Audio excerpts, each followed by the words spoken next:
हाय, तर आता आम्ही चाललो आहोत महाद्वार रोडला थोडंफार काहीतरी शॉपिंग करायला. तर आम्ही 5 जण पण चाललो आहोत आता 4 व्हीलरने आणि थोडीफार शॉपिंग शॉपिंग पण करणार आहोत आणि सोबत ब्लॉग पण बनवत आहोत. कुठं चाललो हे वगैरे सगळं आता सांगणार नाहीये, फक्त आता थोडंफार शॉपिंग करणार आहे. आणि आज थोडासा पाऊस कमी आहे आणि वातावरण खूप छान झालेलं आहे. मी नॉर्मल टी शर्ट घातला आणि जीन्स घातलेली आहे आणि थोडासा मेकअप केलेला आहे. ओके, हा व्यतिरिक्त मी काही केलेलं नाहीये. तर चला, छान असं वातावरण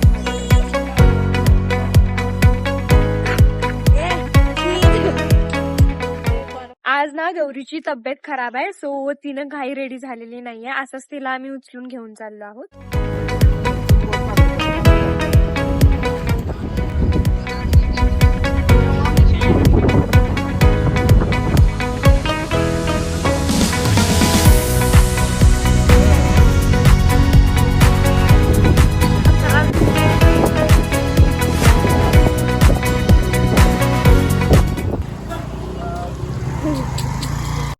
आता मी पोहोचलो आहोत, तर आपण आता जाऊयात सगळे सोबत, थोडीफार शॉपिंग करूयात.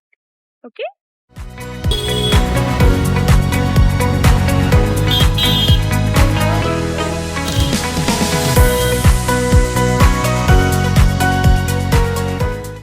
आमचं एक जागी जायचं ठरलं होतं आणि बऱ्यापैकी शॉपिंग आम्ही केलीच होती, पण तरी पण आणखीन थोडीशी शॉपिंग करायची होती. सो त्यासाठी आम्ही घरातून बाहेर पडलो.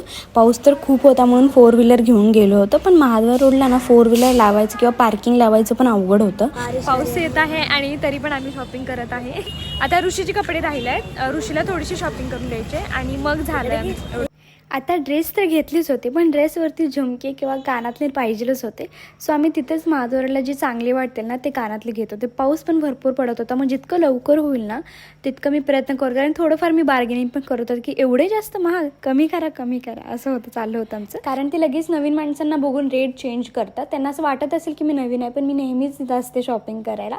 आणि मला असं वाटत होतं की हे थोडे जे रेट त्यांनी लावले होते ना ते थोडेसे महागच लावले होते आणि छोट्या छोट्या गोष्टींना एवढे जास्त रेट लावणं चुकीचं होतं. सो मी बार्गेनिंग करत होते की नाही, मला माहिती आहे यार कितीला मिळते, तुम्ही कमी दरामध्ये द्या.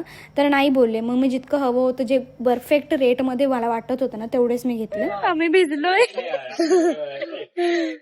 पावसाने मधूनच गोंधळ केला आणि पूर्ण आम्ही भिजलो. आणि मम्मी काय करत होती, एक जणांना सोडून माघारी होती, ती पुन्हा एक जण. तोपर्यंत आम्ही थांबलो होतो गाडीपर्यंत जाऊस तर, पण पूर्ण भिजलो असतो. पप्पा म्हणले की वेळ लागू दे पण भिजू नका. असं मम्मी आम्हाला एक एक करून की गाडीपर्यंत सोडत होती. नंतर आम्ही गाडीमध्ये बसलो आणि इथंपर्यंत आमची सगळी कामं झाली होती. सो आम्ही गाडीत बसून घराकडे निघायला लागलो. आणि मेन म्हणजे आम्ही घराकडे जात होतो ना तेव्हाच आम्हाला तिथं स्प्रिंग पोटॅटोचा जो गाडा असतो ना तो दिसला. आणि अशा थंडीत, अशा पावसाळ्यात गरम गरम आणि तिखट खाण्याची मजाच वेगळी आहे. आणि एकतर मेन म्हणजे आमचं ते फेवरेट पण आहे. आणि मी तर खूप दिवस झाले होते खाल्लंच नव्हतं. मग म्हटलं चला आता इकडेच जाऊया, थोडंसं खाऊया. पहिलं तर आमचं ठरतं की खाऊया का पार्सल घेऊया, पण नंतर म्हटलं की नाही पार्सलच घेऊया, गाडीमध्ये खाता येतं. पण पाऊस पण भरपूर होता, कोण जास्त वेळ थांबू पण शकत नाही आणि तिथे गर्दी पण होती त्यामुळे.